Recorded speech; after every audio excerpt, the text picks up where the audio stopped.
Assalamualaikum warahmatullahi wabarakatuh. Selamat siang pemirsa, tentunya senang sekali pada siang hari ini kami dapat kembali menjumpai Anda dalam program Ruang Publik.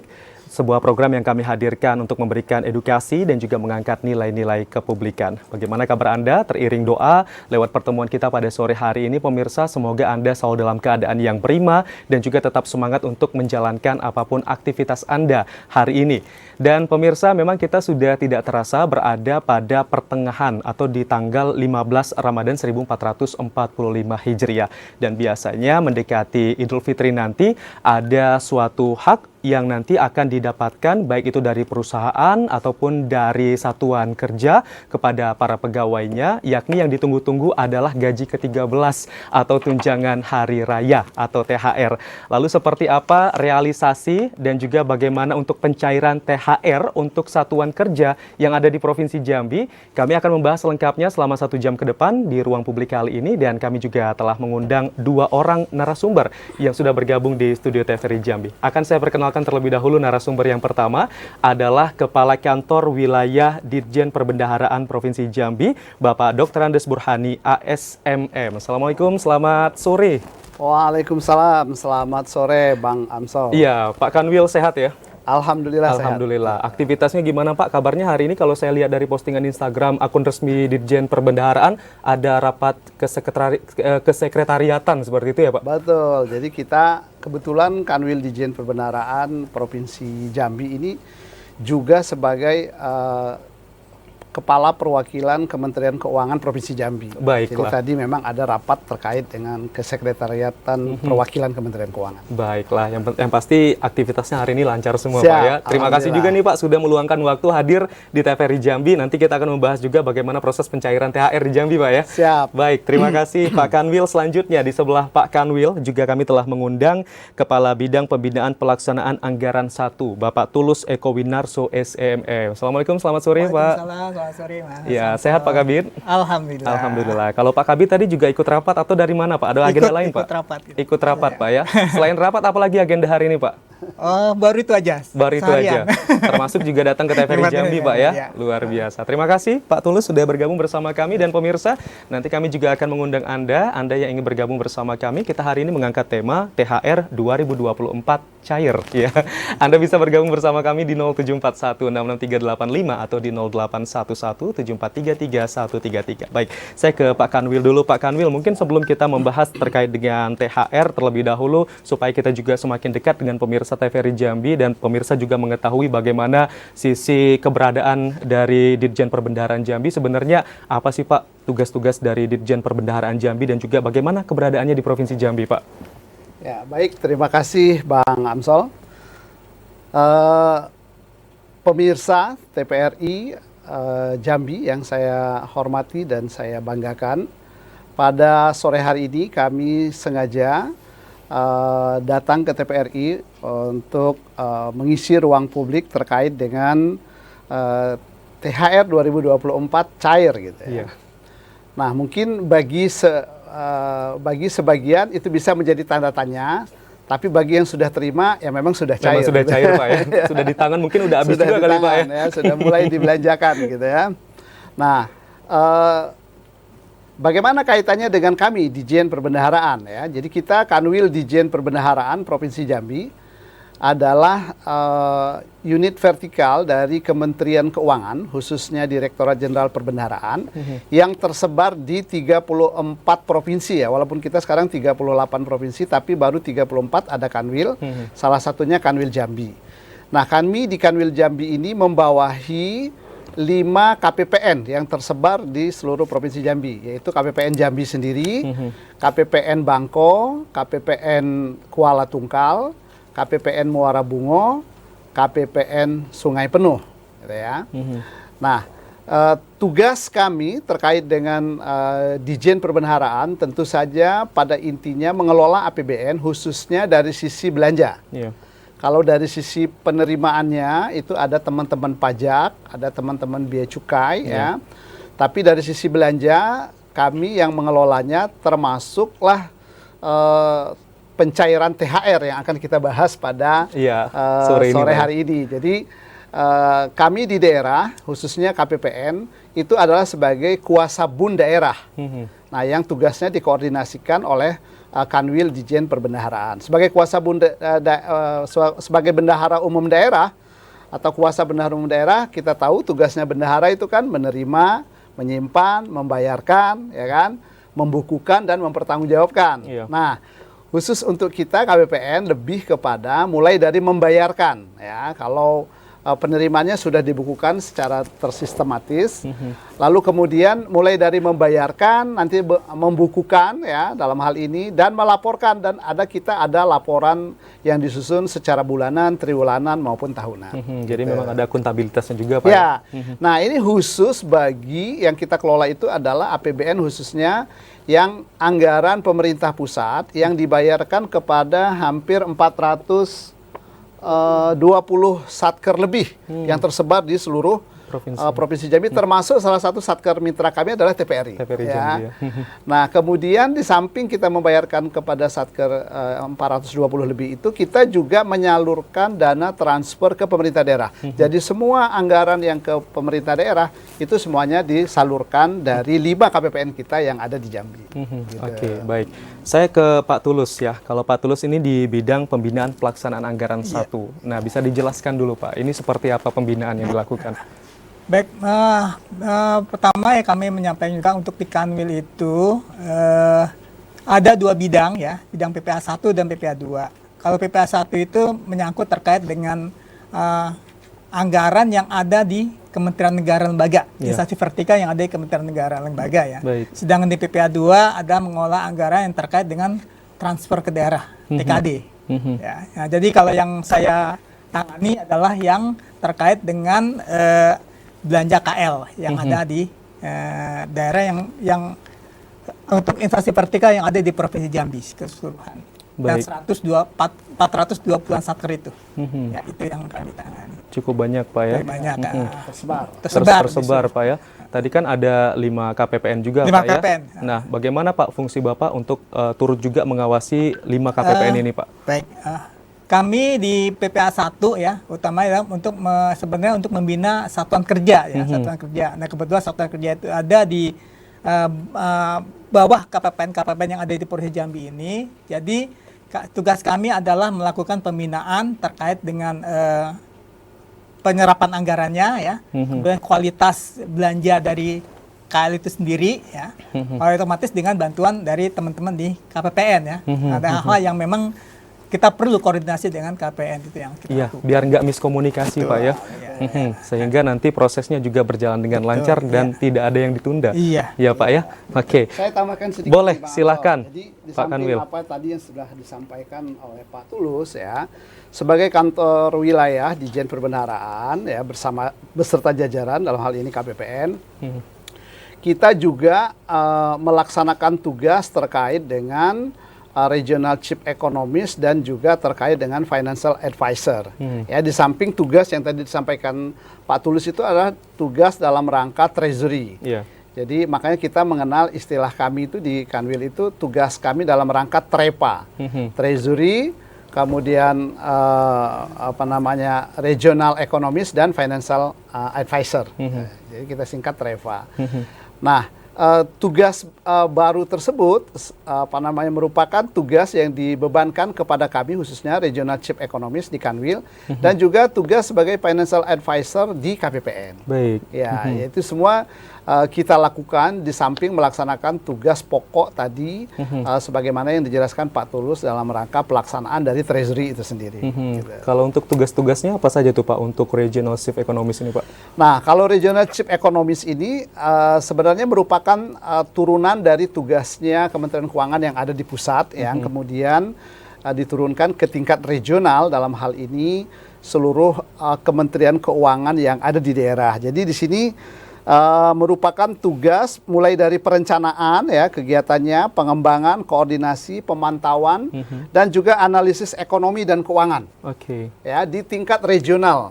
Nah, tugas ini kita kerjakan bersama dengan semua perwakilan, semua unit instansi vertikal Kementerian Keuangan yang ada di Jambi, juga dengan stakeholders terkait, dalam hal ini pemerintah daerah, kementerian lembaga, termasuk dengan Bank Indonesia, dan dengan OJK juga ya, dan dengan instansi terkait lainnya termasuk BPS dalam rangka supporting data.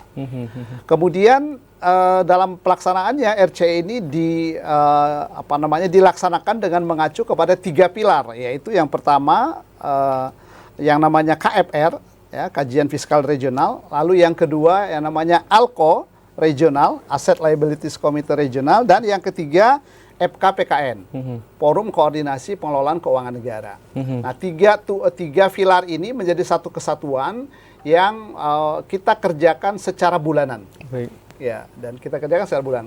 Kami juga berharap nanti mungkin di triwulan ke depan kami juga bisa mengekspos ALKO secara triwulanan di TPR ini supaya masyarakat nanti bisa memahami apa saja yang dibahas di dalam ALKO, baik terkait dengan fiskalnya, moneternya, ya, termasuk juga indikator-indikator perekonomian secara umum yang ada di Provinsi Jambi. Baik, tadi juga ada Forum Koordinasi Pengelolaan Keuangan Negara, Pak, ya? Betul. Nah, ini bisa diceritakan juga ini sebagai wadah untuk apa nih Pak, forum ini, Pak? Ya, jadi ini sebagai wadah koordinasi, ya, kolaborasi, dan juga tentu juga terkait dengan komunikasi, bahkan juga konsultasi antara Kementerian Keuangan yang ada di daerah, ya, dalam rangka melaksanakan tugas tadi yang ALKO regional tadi dan juga kajian fiskal regional, juga bersama juga forum ini bersama juga keanggotaannya dengan instansi terkait seperti tadi saya sampaikan, pemerintah daerah ya sebagai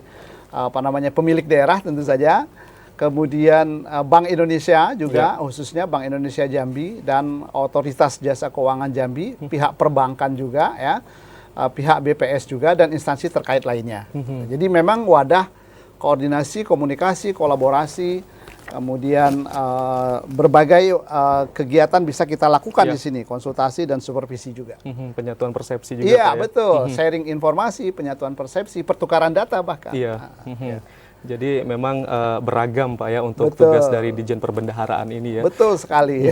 Baik, saya ke Pak Tulus kembali. Pak Tulus, kalau tadi memang sudah dibahas bahwa Ditjen Perbendaharaan ini mengawasi dan juga menangani dari sisi belanja pemerintah seperti itu.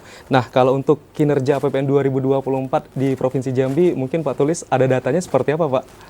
Kinerja ya, kinerja APBN 2020 ya. 24 ya. 24. Dan mungkin bisa disinggung juga terkait dengan anggaran THR yang mungkin sudah direncanakan sebelumnya Pak, seperti apa? Ya.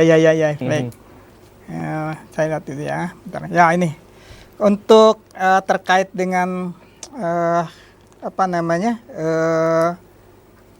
belanja ya, Iya.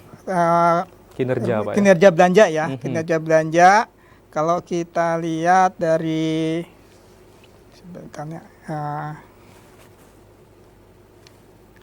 untuk Provinsi Jambi ya, realisasinya itu sudah cukup baik ya. Artinya kalau dari sisi belanja itu untuk belanja KL yang ada di Provinsi Jambi itu sangat tumbuh 32,31% itu per 22 Maret ya. Itu disumbang banyaknya dari belanja barang ya. Tumbuhnya 52,50%. Ini banyak disumbang dari belanja untuk persiapan KPU pemilu kemarin. Pemilu kemarin Pak, 2024. Nah, jadi di situ cukup banyak dari sisi belanja barang, sehingga pertumbuhannya cukup tinggi 52,52%. Sementara untuk belanja pegawai tumbuh 16,56%, sedangkan belanja modal tumbuhnya 26,64%. Ya, jadi cukup baik, semuanya tumbuh secara positif ya. Jadi bisa dikatakan untuk dari sisi belanja ini cukup menjanjikan ya. Semoga ini bisa bertahan sampai dengan akhir tahun nanti, Pak, anggaran. Ya. Kemudian kalau untuk untuk transfer daerah, untuk dana transfer daerah juga tumbuh positif semuanya ya. Tumbuh 14,91% untuk transfer daerah. Itu banyak disumbang dari pertumbuhan di dana desa yang tumbuh realisasinya 63,42%. Kalau kita bandingkan dengan periode yang sama di tahun lalu ya. Nah, itu. Kemudian juga TBH tumbuh 15,29%. Kemudian produk non fisik itu juga tumbuh 43,46%. Jadi secara keseluruhan tumbuh 14,90% untuk dana transfer daerah ya, yang total pagunya sebesar 15,3 triliun ya. 5 triliun. Kalau yang kalau di pemerintah pusat kan hanya pagunya 8,6 triliun ya, seperti itu. Jadi semuanya bertumbuh positif dan ini menandakan bahwa dari sisi belanja sudah cukup baik ya. Semoga ini juga bisa dipertahankan sampai dengan akhir tahun nanti, Pak, ya. Tapi sebenarnya bukan jumlahnya juga sih sebenarnya kualitas belanjanya harus juga lebih diperbaiki seperti itu. Tidak hanya kuantitas tapi juga kualitas. Betul. Mau ditambahkan ya, Pak Kanwil, silakan Pak Kanwil. Bang Amsol. Jadi secara total dana APBN kita yang teralokasi di Provinsi Jambi itu adalah 23,486 triliun. Ya. 23,486 triliun itu hingga 22 Maret seperti tadi yang disampaikan Pak Tulus, secara total itu memang realisasinya sudah mencapai 16,75%. Kalau dari sisi pertumbuhannya secara rata-rata juga sudah tumbuh 20,46%. Rinciannya sebagaimana dijelaskan Pak Tulus tadi. Jadi anggarannya cukup besar ya yang teralokasi di Provinsi Jambi. Dengan 23,48 triliun itu termasuk di dalamnya 8,8 triliun pagu untuk belanja KL, termasuk pagu untuk belanja pegawai sebesar 2,8 triliun yang nanti dibayarkan juga untuk membayar THR. Ada di sini. Sudah menjawab pertanyaannya tadi. Sudah termasuk di dalam anggaran pagu belanja pegawai sebesar 2,812 triliun ya. Yang tadi disampaikan Pak Tulus tumbuh ya. Cukup tinggi dan dengan realisasi sampai dengan 22 Maret itu sudah 21% lebih. Cukup besar Pak ya. Cukup besar. Baik. Ya. Tapi ada hal-hal yang disoroti dari Ditjen Perbendaharaan mungkin juga terkait dengan proyek strategis nasional Pak. Oh ya, jadi di dalam komposisi belanja kementerian lembaga yang 8,8 triliun tadi itu ada yang namanya belanja modal. Belanja modal itu pagunya sebesar 3 triliun lebih. 3,021 triliun. Itu termasuk pagu yang terbesar, satkernya, binaannya Pak Tulus ini adalah sebesar 1,22 triliun ya. Itu satker Jalan Bebas Hambatan Provinsi Jambi atau Jalan Tol Provinsi Jambi. Khususnya seksi 3 Tempino Bayung Lencir ya, yang sekarang sedang dikerjakan dengan target itu adalah akhir Juni, 30 Juni 2024 sudah selesai ya, dengan target hampir 7 km. Nanti akan terhubung dengan seksi 2 dan seksi 1 yang dikerjakan dari Pemda Provinsi Sumatera Selatan sampai nanti ke Betung.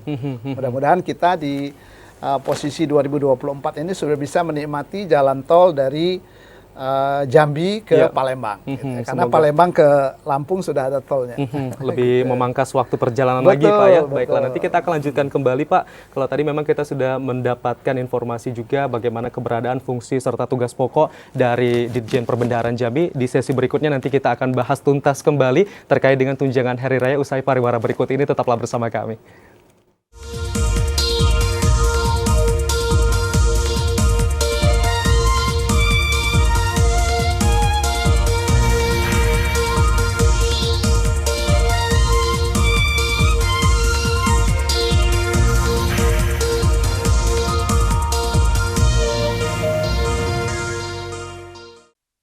Terima kasih pemirsa, Anda masih bersama kami di Ruang Publik. Dan tentunya hari ini kita masih membahas THR 2024 cair. Masih bersama dua narasumber yang masih berada di studio TVRI Jambi, Kepala Kanwil Ditjen Perbendaharaan Jambi dan juga Kabid Pembinaan Pelaksanaan Anggaran 1. Dan untuk Anda yang ingin bergabung bersama kami, silakan bisa langsung menghubungi di line telepon 0741 66385 atau di 0811 7433 133. Baik, kita lanjutkan kembali. Ini mungkin sesi yang ditunggu-tunggu juga untuk setiap satker yang ada di Provinsi Jambi Pak ya, bagaimana mungkin nantinya teknis dari pencairan THR itu sendiri dan juga batas waktu yang ditentukan. Tapi sebelumnya kembali saya ke Pak Kanwil lagi nih, terkait dengan mungkin ada regulasi untuk pengajuan pencairan THR ini seperti apa Pak, dan juga mungkin bisa dijelaskan juga kriteria dari penerima THR yang sudah ditetapkan melalui mungkin ada surat edaran dari Menteri ataupun Presiden itu seperti apa, Pak? Oke, baik. Terima kasih Bang Amsel. Jadi kalau kita bicara THR ini insya Allah akan terus berlanjut setiap tahunnya ya. Iya, berulang Jadi Pak ya. Ya, orang lebih menyebutnya juga di beberapa tempat itu istilahnya gaji ke-14. Oh 14 ya Pak, bukan 13 Pak ya? Karena ke-13 itu adalah gaji yang untuk anak sekolah, yang Juni. Oke. Nanti kita Juni bisa Dapat lagi kita 13 Pak ya. Nah ini karena siklusnya ini kebetulan maju terus kan Lebaran, Iya. jadi ini mendahului gaji ke-13, Iya. gaji ke-14 sudah dibayar duluan karena Lebaran kita dimajukan, Iya. maju ya secara Maju siklusnya ya. maju.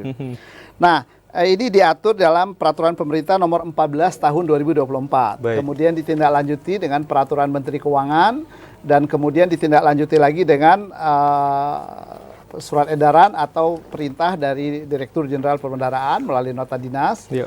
kepada seluruh jajaran di daerah, ke Kanwil dan ke KPPN untuk segera merealisasikan sebagaimana diatur dalam PP tersebut, gitu ya.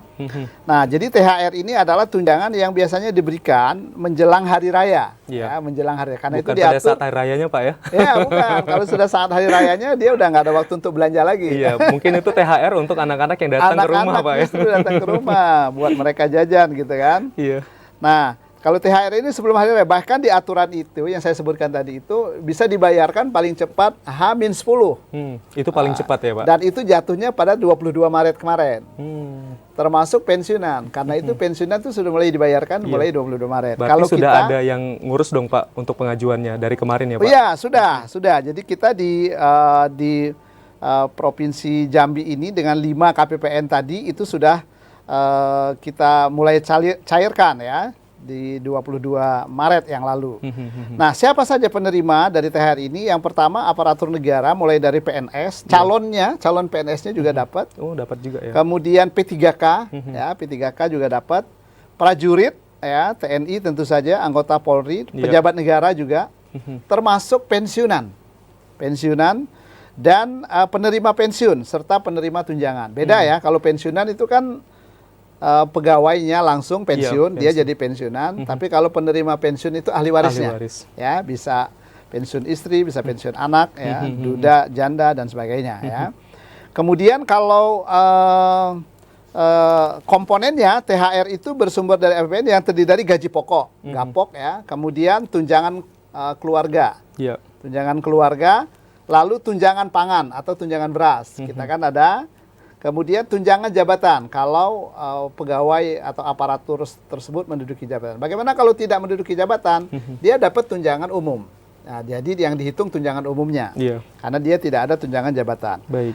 Nah, gitu. Jadi itu komponennya ya, termasuk di dalamnya tentu saja itu sesuai juga dengan kelas jabatan. Termasuk dikatakan tunjangan kinerja. Itu juga bagian dari yang bisa diberikan THR. Kalau Pak Jokowi kemarin bilang istilahnya 100% tunjangan THR-nya gitu ya, itu bisa diberikan. Kalau tahun yang sebelumnya kan 50%. Kalau mulai tahun ini 100%. Itu komponennya. Lalu kemudian untuk pegawai daerah bagaimana? Pegawai daerah ini silakan pimpinan daerah menindaklanjuti dengan peraturan kepala daerah. Bagi pemerintah daerah yang sudah menetapkan peraturan kepala daerahnya, silakan mulai membayarkan juga. Nah, evaluasi kita dari Pemda yang ada di Provinsi Jambi, hampir semuanya sudah menetapkan peraturan kepala daerah, meskipun masih ada yang mungkin on progress ya. Dan itu baru mulai dibayarkan nanti ada paling cepat itu ada yang 27 ya, ada yang 1 April, ya, ada yang 29 ya kalau nggak salah 29 Maret ya.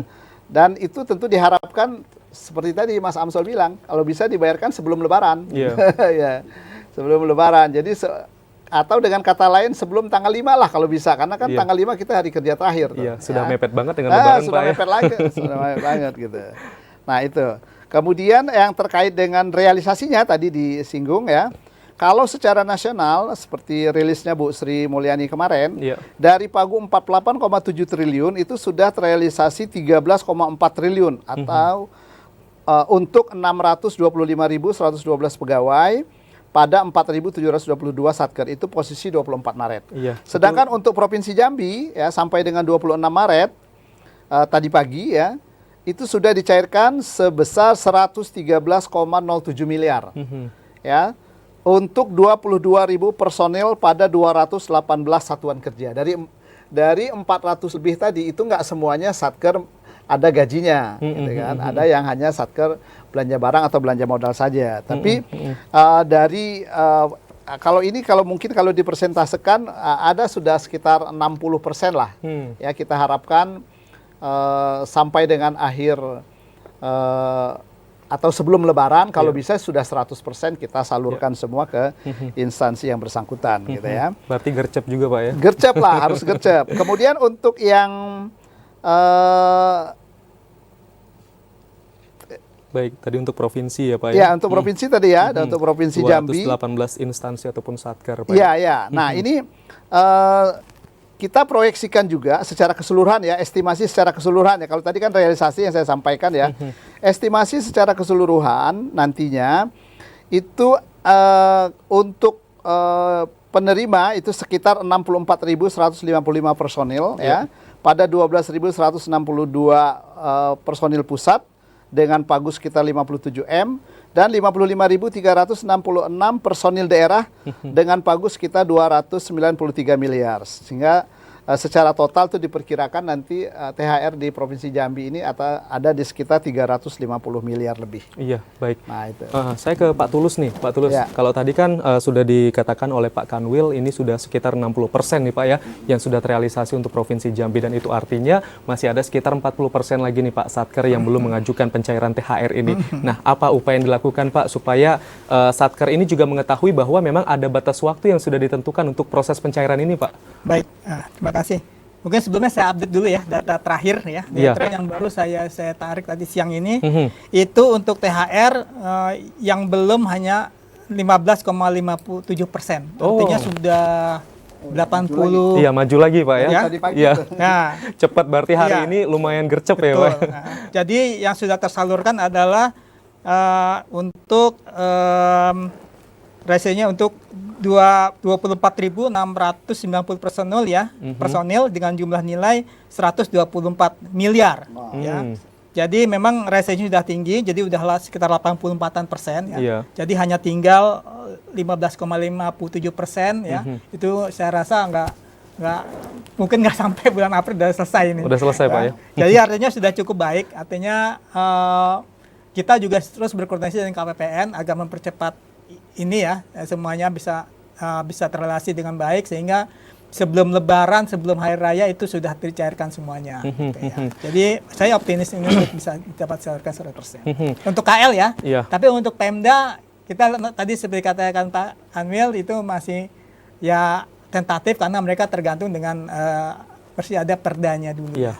Harapannya di hari terakhir kerja Pak ya. Juga ini tergantung ketersediaan anggaran juga. Mengikuti Pak ya. Saya tambahkan sedikit ya. Iya. Kalau untuk pensiunan yang di wilayah seprovinsi Jambi ya, itu sudah dialokasikan pagu 139,53 miliar terhadap 42.297 penerima. Nah, sampai dengan hari ini itu sudah dibayarkan sebesar 139,50 miliar terhadap 42.286 penerima. Jadi tinggal yang belum menerima itu adalah 11 penerima pensiun dengan total uang hanya sekitar 24 juta. Atau dalam persentase itu sudah 99,97%. Jadi luar biasa kalau pensiunan malah udah hampir 100% karena kan nggak pakai permintaan lagi dari Satker. Langsung Taspen bayarkan gitu masuk ke rekening para pensiunan. Jadi lebih cepat dan juga lebih cepat, awal dan dia Pak ya. sudah pas dimulai 22 Maret yang lalu. Jadi mudah-mudahan ini sampai akhir bulan ini udah kelar gitu. Iya, jadi bulan depan ya sudah selesai Pak ya, sudah rampung semua untuk proses pencairan THR termasuk juga Satker tadi Pak ya. Tapi tadi Bapak mengatakan masih ada 15% Pak ya, yang harapannya mungkin di akhir bulan Maret ini bisa selesai semua Pak ya. Tapi apa sih sebenarnya, ada kendala nggak sih Pak selama pencairan THR ini dari Satker Pak? Apa yang mereka lalui sehingga mungkin 15% ini terkendala seperti itu Pak? Baik, sebenarnya nggak ada kendala. Bahkan mereka itu banyak satker yang menanya kapan ini juknisnya ada gitu loh. Jadi sebelum ada ketentuan juknis itu mereka udah tanya, udah siap gitu loh. Iya. Jadi begitu ada juknisnya, udah langsung mereka makanya langsung cepat. Langsung cepat. Jadi sebenarnya nggak ada kendala. Yang mungkin yang 15 ini mungkin masih ada kendala-kendala. Ya, proses rekon. Karena sebelum mengajukan ke KPN itu harus rekon dulu. Nah, proses itu yang harus dilalui memang. Iya, Dan saya rasa itu nggak memakan waktu yang cukup, Pak. Baik, ini saya juga dapat informasi Pak bahwa untuk proses pencairan THR ini kan awalnya kan dilaksanakan mungkin direalisasikan pada April, namun sepertinya dipercepat karena ada surat edaran terbaru Pak ya dari Menteri. Nah, seperti apa tanggapan dari Ditjen Perbendaharaan Pak Kanwil? Ya, hal jadi ini? sebagaimana rilisnya Bu Menteri juga kemarin ya, itu juga mempertegas ya bahwa secara nasional memang THR sudah mulai direalisasikan ya, mengacu ke peraturan Menteri Keuangan dan juga surat edaran atau nota dinas dari Direktur Jenderal Perbendaharaan yang sudah disampaikan ke kami di seluruh Kanwil dan KPPN di daerah untuk mulai tanggal 22 Maret itu sudah mulai bisa merealisasikan. Tentu memulai proses tadi ya, rekonsiliasi, kemudian kalau sudah selesai, sudah bisa langsung menerbitkan SPM-nya, satkernya baru mengajukan ke kita, dan semua proses itu sudah dilakukan tanpa harus datang ke KPPN, Pak. Jadi semuanya sudah melalui sistem Sakti dan SPAN, satker tinggal mengajukan melalui aplikasi Sakti, lalu kemudian nanti akan diterima di KPPN, diproses melalui SPAN, dan seterusnya, sampai proses penyaluran ke rekening masing-masing pegawai atau aparatur kita yang ada di bank. Ya, dan itu prosesnya kalau hitungannya bisa hitungan jam. Ya, prosesnya sepanjang SPM yang disampaikan ke kami di KPPN itu sudah lengkap, maka dalam proses 1 jam itu sudah bisa kita terbitkan SP2D-nya untuk kemudian memerintahkan kepada bank meneruskan atau mencairkan kepada rekening penerima. Baiklah, jadi sudah sistem online lebih cepat juga Pak ya. Baiklah, cepat, nanti kita lanjutkan kembali perbincangan kita dan kami akan kembali lagi pemirsa usai pariwara berikut ini. Tetaplah bersama kami di Ruang Publik.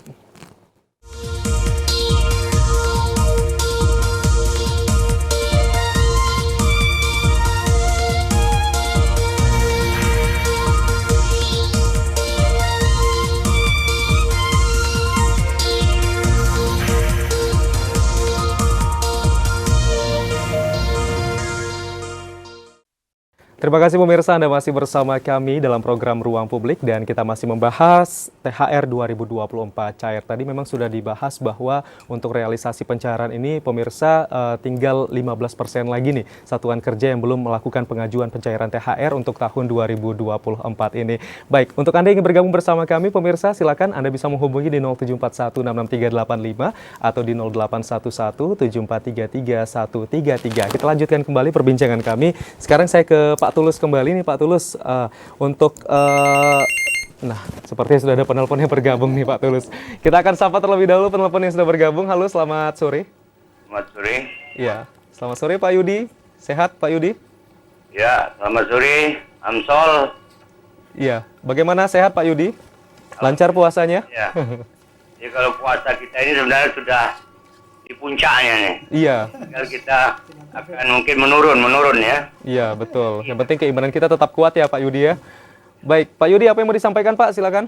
Baik, terima kasih atas waktunya Bung Amsol. Yang saya hormati Bapak Dr. Nas Burhani ya, Kanwil, Dirjen Perbendaharaan Provinsi Jambi yang saya hormati, dan ada Bapak Tulus ya, termasuk kepala bidang ya. Sebenarnya angin segar tentang pencairan THR ini sudah sebelumnya disampaikan oleh Menteri Keuangan ya. Ibu Sri Mulyani akan diberikan berupa THR dan gaji ke-13. Nah, tinggal pelaksanaannya ada pada Kanwil Ditjen Perbendaharaan. Saya rasa tidak ada masalah. Jadi paling enak Ditjen Perbendaharaan ini, uangnya ada, tinggal sistemnya aja sudah jelas. Sudah. Tiap tahun tidak pernah terkendala adanya. Saya rasa tidak ada masalah.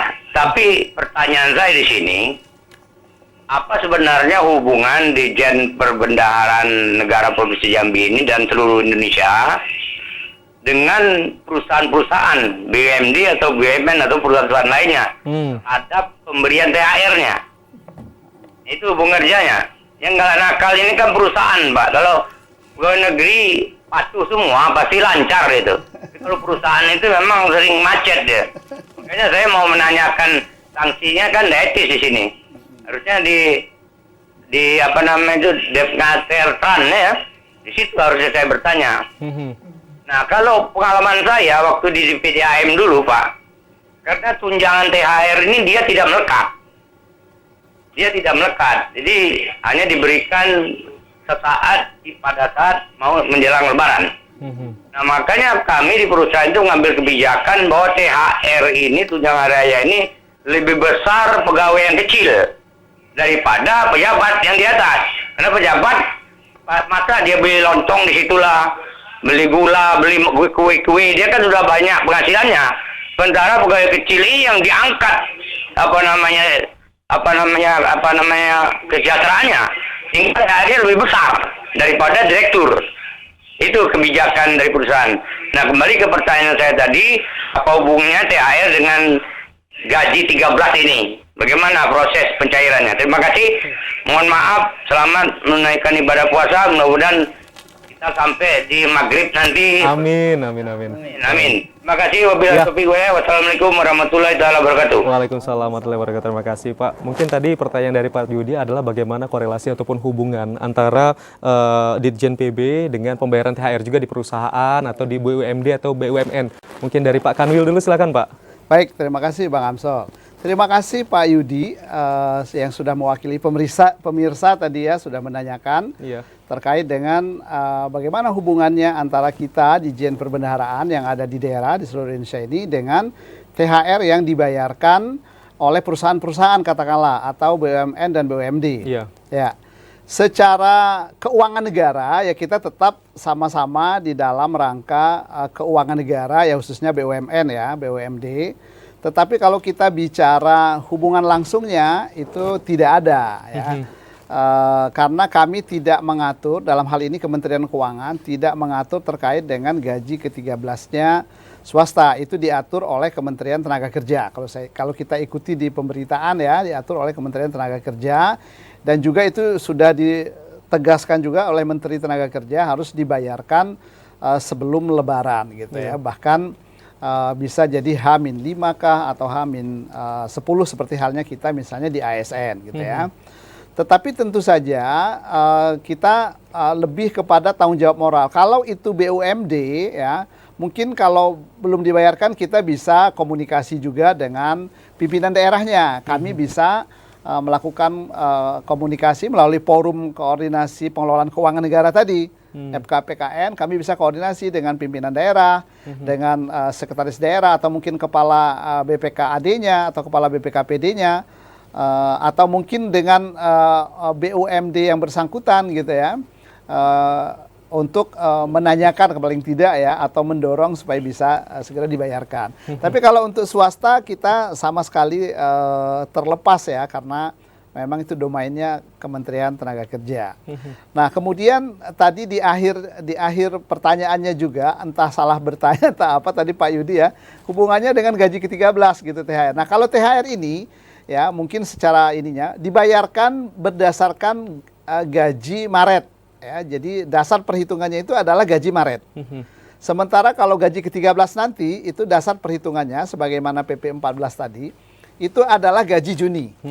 Jadi gaji kita bulan Juni sudah dibayarkan dulu, baru nanti terima gaji ke-13. Karena itu memang diperkirakan itu akan diterima paling tidak di akhir Juni atau di awal Juli ya, pada saat anak sekolah mulai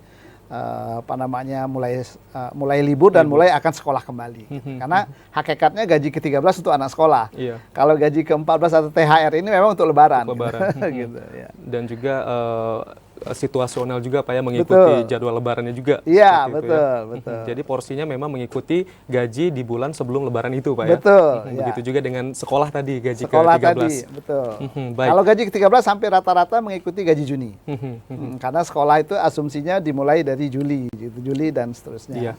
Tapi kalau THR, benar kata Bang Amsol tadi, mengikuti gaji terakhir sebelum bulan akan dibayarkan. Seperti sekarang itu berdasarkan gaji Maret yang sudah diterima di awal Maret kemarin kan. Oke, baik. Pak Tulus mau ditambahkan, Pak? Terkait pembayaran pembayaran gaji ya. Memang seperti tadi disampaikan oleh Pak Kanwil ya. Memang kalau yang untuk gaji THR itu mengikuti hari raya ya. Tapi di situ juga yang jadi keuntungan yang non muslim juga ikut dapat gitu. Iya. Dapat. Jadi itu keberkahannya ya, keberkahan THR seperti itu. Kemudian juga tadi terkait dengan pertanyaan Pak Yudi itu ya, memang untuk yang perusahaan terus BUMN, BUMD itu kan itu terkait itu pemberian THR-nya memang yang mengatur ada Depnaker ya. Kemudian juga ke BUMN dan BUMN itu tidak bisa karena mereka di luar dari keuangan negara. Jadi keuangan negara yang dipisahkan. Nah, makanya dia mekanismenya tidak melalui mekanisme keuangan negara. Jadi kalau yang melalui mekanisme keuangan negara dia pasti mengikuti yang diatur oleh PMK. Jadi kepengurusannya beda-beda ya Pak ya. Seperti itu. Jadi mungkin dari sisi pelayanan saja mungkin yang bisa dicontoh juga ya, untuk perusahaan atau BUMN dan juga BUMD. Baik, saya ke Pak Tulus lagi nih. Pak Tulus, untuk penerima THR ini apakah ada potongan pajak atau seperti apa Pak? Baik, untuk THR ini kalau pajak tetap dipotong, yang tidak dipotong adalah iuran wajibnya ya. Karena kalau seperti kemudian gaji saja lah. Jadi gajinya hanya tidak dipotong iuran wajib seperti itu. Jadi mungkin nominalnya lebih besar dari take home pay yang biasa diterima karena tidak ada potongan wajibnya seperti itu. Itulah perbedaannya antara jumlah THR dengan yang diterima tiap bulannya. Jadi memang bebas potongan pajak ya Pak ya? Pajak tetap dikenakan. Oh, tetap dibayar tapi ya? Yang tidak dikenakan apa? Iuran wajibnya. Iuran wajibnya. Kan ada iuran ya? IWP, iuran wajib pegawai. Yang 10% ya itu tidak dikenakan. Oke. Nah, Baik. saya tambahkan sedikit. Iya, silakan Pak. Jadi kalau bedanya, kalau THR ini pemotongan pajak itu final. Dia dipotong pajaknya dari besaran THR yang ada ya. Atau mengikuti perhitungan yang ada. Tapi kalau digaji bulanan itu kan disubsidi oleh pemerintah. Potongan pajaknya diberikan tunjangan pajak PPh, tapi nanti akan dipotong sebesar tunjangan itu. Jadi dia balance saja kan. Nah, kalau ini ya penghasilan kita itu diperhitungkan pajaknya, PPh pasal 21-nya. Tetap dihitung ya. Ya, Baiklah. Tadi sudah mengatakan dari tanggal 22 Maret sudah melakukan pencairan ya Pak ya. Ini seandainya nih, saya ke Pak Tulus dulu nih. Seandainya dalam batas waktu yang mungkin sudah ditentukan masih ada nih satuan kerja yang mungkin tidak mengajukan seperti itu, pasti ada konsekuensi dong. Nah, apa sih konsekuensinya, Pak Tulus?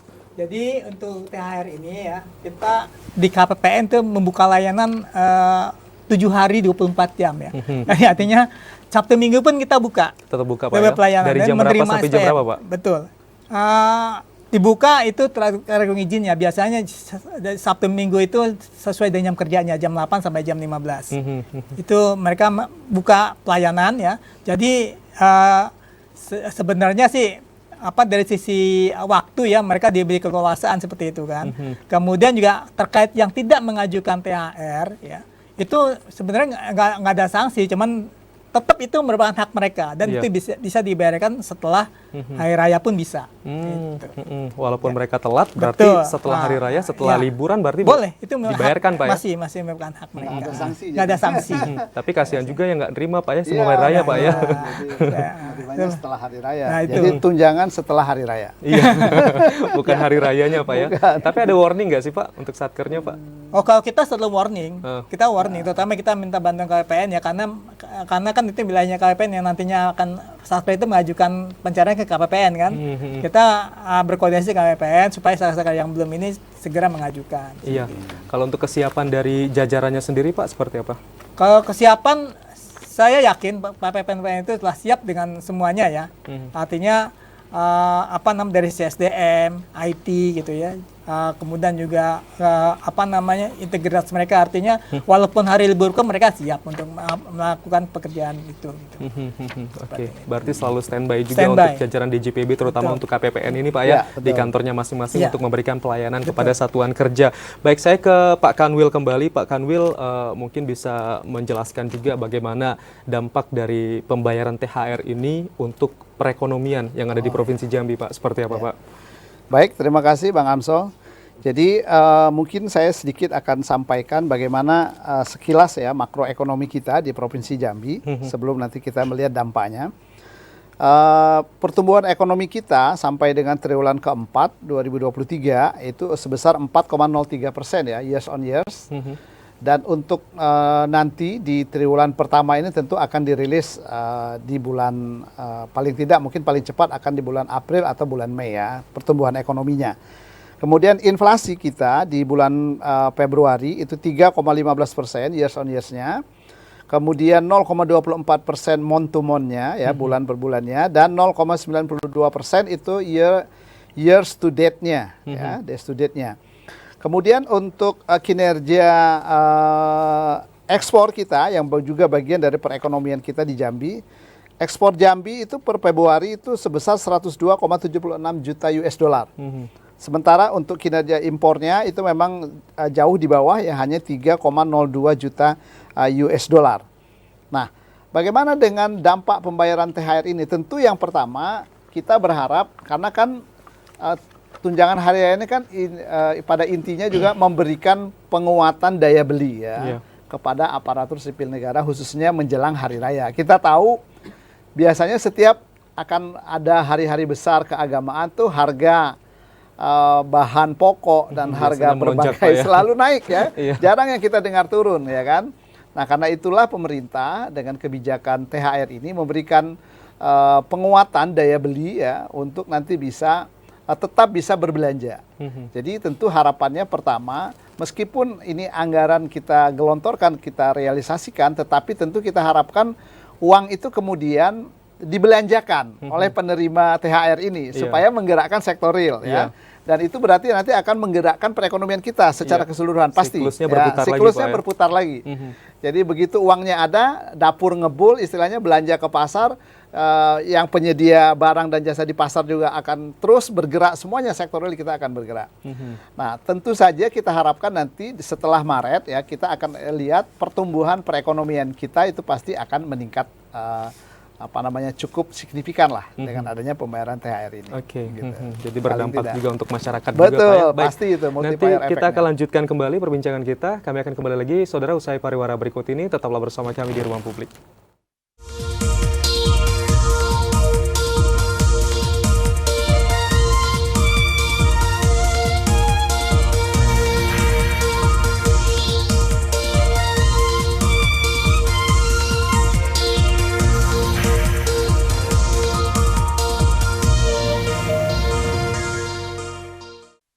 Baik, terima kasih pemirsa, Anda masih bersama kami dalam program Dialog Ruang Publik, dan saat ini kita sudah berada pada sesi terakhir untuk perbincangan kami bersama dua narasumber yang sudah bergabung di studio TVRI Jambi, dan langsung saja kita akan mendengarkan bagaimana closing statement dari masing-masing narasumber. Dari Pak Tulus terlebih dahulu. Pak Tulus, apa yang mau disampaikan Pak mungkin terkait pembayaran THR ini kepada satkernya dan juga mungkin kepada penerimanya Pak? Silakan Pak. Baik, terima kasih Mas. Mungkin closing statement dari saya ya, kita mengharapkan ya dari terutama dari satuan kerja yang ada di Provinsi Jambi agar segera mempercepat pengajuannya ke WPN supaya bisa dicairkan, sehingga itu tadi apa disampaikan Pak Burhani tadi itu dapat menggerakkan sektor perekonomian sehingga itu akan berdampak kepada pertumbuhan ekonomi di Provinsi Jambi. Ya, saya kira itu sih. Baik, terima kasih Pak Tulus. Selanjutnya Pak Kanwil. Baik, terima kasih Bang Amsol.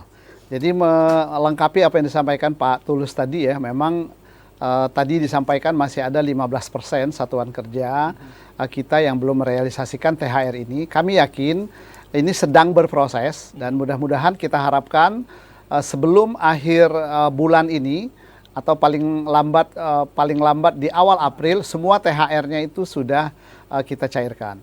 Dan jangan lupa memang THR ini bagi aparatur tadi ya, tetapi ada juga tunjangan hari raya, tunjangan hari keagamaan ya, tunjangan keagamaan yang juga diterima oleh PPNPN. Itu juga termasuk yang kita salurkan juga. Ya. Dan itu diharapkan juga sebelum Lebaran sudah kita salurkan semua. Jadi kepada para honorer yang ada di misalnya di TPRI ini atau dimanapun ya, sepanjang sudah diajukan oleh satkernya, maka juga akan segera kita lakukan pembayarannya. Nah itu yang pertama. Kemudian yang kedua, sebagai Kepala Perwakilan Kementerian Keuangan Provinsi Jambi, kami juga menghimbau karena Kementerian Keuangan saat ini juga khususnya teman-teman di Direktorat Jenderal Pajak ya, itu sedang menunggu dan mengharapkan supaya semua wajib pajak ya yang sudah punya NPWP dan sudah ada kewajiban melaporkan SPT tahunannya ya, supaya juga segera melaporkan perpajakannya melalui SPT tahunan itu paling lambat 31 Maret. Nah, ini sudah sangat dekat ya. Betul. Jadi sekali lagi kepada pemirsa TPRI dimanapun berada bisa terjangkau oleh stasiun TPRI Jambi, kami berharap supaya bisa menyelesaikan SPT tahunannya sebelum atau paling lambat 31 Maret 2024 ini. Oke. Kami kira demikian Pak, mudah-mudahan THR kita cair seluruhnya. Amin. Dan perekonomian kita tergerak. Betul, gitu ya. Dan bisa digunakan juga untuk hal-hal yang bermanfaat Pak. Tentu saja. Oke. Tadi juga mendapatkan selipan informasi juga untuk SPT tahunan sampai 31 Maret 2024 Betul. Paling lambat. Kalau lewat nanti takutnya ada resikonya juga Pak ya. Denda. Baiklah, terima kasih banyak Pak Kanwil Ditjen Perbendaharaan Jambi Bapak Dr. Andes Burhani ASMM sudah bergabung bersama kami dan juga Kabid Pembinaan Pelaksanaan Anggaran 1 Bapak Tulus Eko Winarso SEMM. Terima kasih banyak Bapak-Bapak sudah hadir dan juga memberikan edukasi yang luar biasa hari ini. Semoga para satker juga mendapatkan informasi yang menarik ya dan juga bermanfaat biar bisa diterapkan juga untuk pencairan THR ini. Baiklah pemirsa, demikian kami menemani Anda dalam program Ruang Publik kali ini. Seperti yang tadi sudah disampaikan, masih ada sekitar 15% lagi satker yang belum melakukan pengajuan pencairan mungkin ataupun masih dalam proses dan semoga bisa cair hingga akhir Maret 2024 ini. Terima kasih telah menyaksikan Ruang Publik. Wassalamualaikum warahmatullahi wabarakatuh. Sampai jumpa.